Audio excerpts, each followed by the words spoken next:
teachers.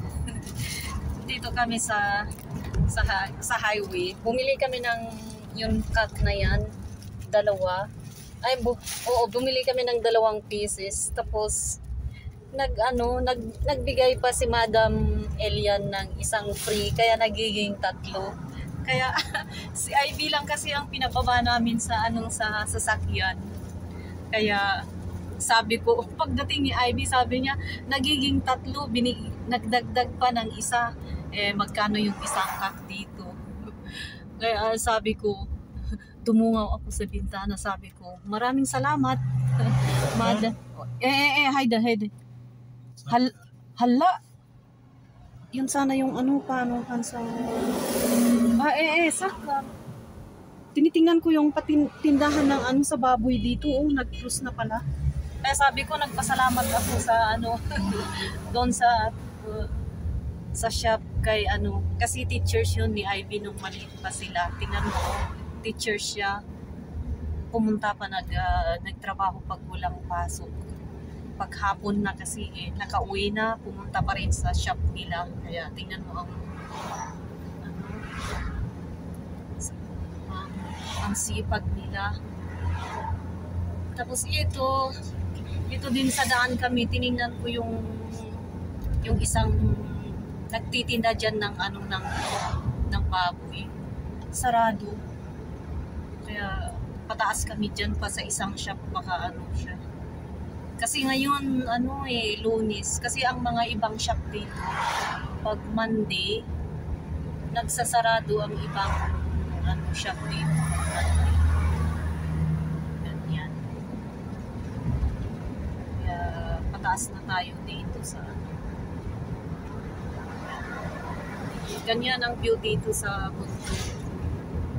Yan, hindi ko kasi yan, ganyan. Yan. Puro mga snowbar at kahoy. Yan, tingnan nyo.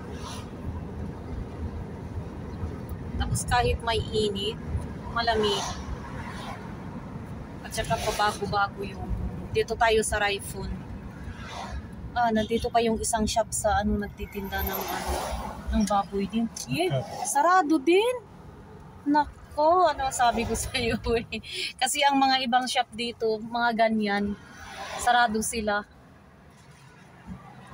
Yan, sarado sila pabalik na lang. Pabalik na lang kami dito sa baba. Ito nandito kami sa Gulayan. Pupunta kami dyan sa Gulayan. Nako, baka naman yung fresh, ubos na kasi anong oras na Alas 6:07 na dito. Alas 6:07 na. Kasi kung minsan din, maaga at saka hapon, alas 4, dumarating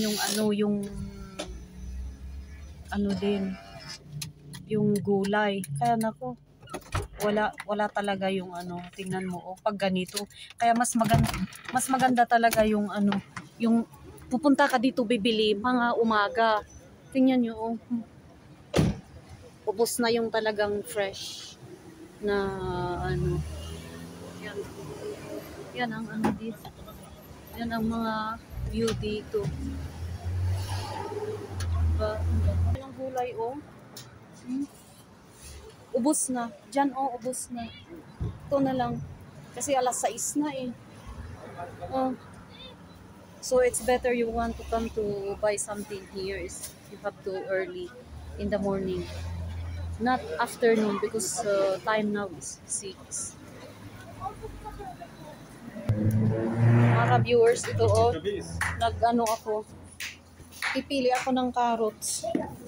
Kasi tingnan nyo, ang dami, naubos na yung mga ibang fresh, kaya nilabas nila yung nandyan pala sa loob.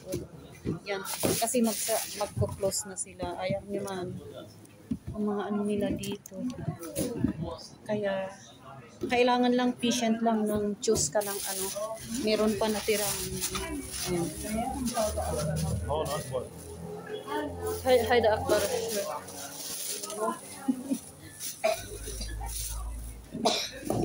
Yan. Madam? Yan.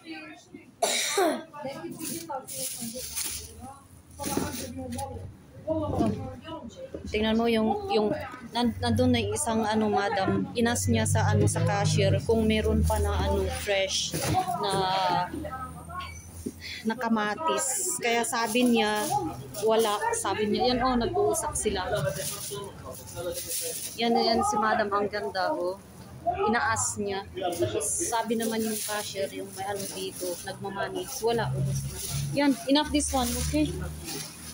Şukyar. Kalas bikafi. Hadi enough pwede.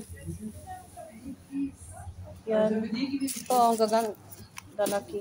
Pero meron pa. Yan na mga ka-viewers. Mag-umpisa na kami magbayad. Kasi biglaan yung mga tao din na dito. Pero naas ko yung yung ginger, kasi ang ginger dito tawag nila ay gingerbread. Hindi pala laging dinadala. Sila ng gingerbread. Okay. Yan.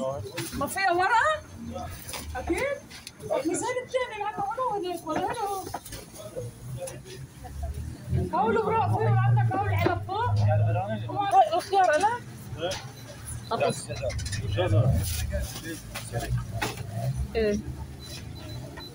magkano lahat yun? 135 ade how much all? 835 yan lahat, yan ni 800. Ano ba ang dito? 885 lahat ang cost yung binili namin. Yan na, tara na. Nandyan na Bit nitong taga dito. Yan. Kasi ubos na dito sa labas yung gas. Sabi ng asawa ko, uy, kuha ka naman sa sa loob. Kaya yun dinalhan niya. Kaya yan, pinasok niya. Kaya yun, maraming salamat sa panonood mga ka-viewers. Thank you for watching. Bye bye.